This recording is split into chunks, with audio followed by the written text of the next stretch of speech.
ഇവനാന്നല്ലേ നിന്റെ പെണ്ണിനെ അടിച്ചു മാറ്റി കല്യാണം കഴിക്കാൻ പോകുന്നത്. ഇവന് തന്നെ അങ്ങ് കൊടുത്താലോ പെണ്ണിനാ? നല്ല ലുക്കുണ്ടല്ലോ അവനെ. മരവും പിടിച്ചിട്ട് വാർന്ന് നല്ല രസമുണ്ടല്ലോ. എന്തിനാ എന്താട്ടാ എന്തൊരു തായിട്ടയുടെ തെങ്ങ ഇതെന്നാ തായി ഇറങ്ങി. ഇപ്പോൾ കില കഴുത്ത് തന്നെ എടുക്കുക. നീ കുറച്ച് അങ്ങോട്ടേക്ക് വാ. വരുമ്പത്തോട്ടനാന്നോ അതാകുമ്പോൾ ഹൈറ്റ് നമുക്ക് ബാലൻസ് ചെയ്യാം. പെണ്ടേക്ക് ഞാലും വന്നിട്ടില്ല. ശശിയായിട്ട് പെണ്ണിനെ ആലോചിക്കേ. അത് ഉറപ്പിച്ചല്ലോ. ഉറപ്പിച്ചാ? ഇവനില്ല എൻ്റെ കൂട്ടുകാരനാണ്. ഓനാ പെണ്ണിന് ഭയങ്കര ഇഷ്ടമാണ്. ആ പെണ്ണിനറിയാം? പെണ്ണറിയാൻ സാധ്യതയില്ല. ഇതന്നെ ഞാനിപ്പോൾ അറിയുന്നത്. അപ്പോൾ നിങ്ങളുടെ ഈ ബന്ധത്തിൽ പിന്മാറണം. അതാക്കണം. ഇല്ല കേട്ടോ, അത് നടക്കൂല. അച്ഛനും അമ്മയൊക്കെ പ്രായമായി.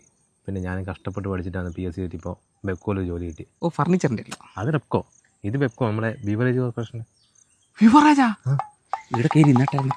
കല്യാണം എപ്പോഴത്തേക്ക് ഉറപ്പിച്ചേ? അടുത്ത മാസം 12 നടത്തണമെന്ന്. പിന്നെ ഞാൻ ഇങ്ങോട്ട് ട്രാൻസ്ഫറിനും കൊടുത്തിട്ടുണ്ട്. നമ്മുടെ നാട്ടിലേക്ക്? നമ്മുടെ നാട്ടിലേക്ക്. അത്ര ഒന്നും നീട്ടണ്ടേ, നമുക്ക് അടുത്തേക്ക് തന്നെ നടത്തേന്. നോക്കി പോണം കേട്ടാ. കാലിൽ മുള്ളും തട്ടറ്. ഇല്ല. നല്ലൊരു ചെറുപ്പക്കാരൻ.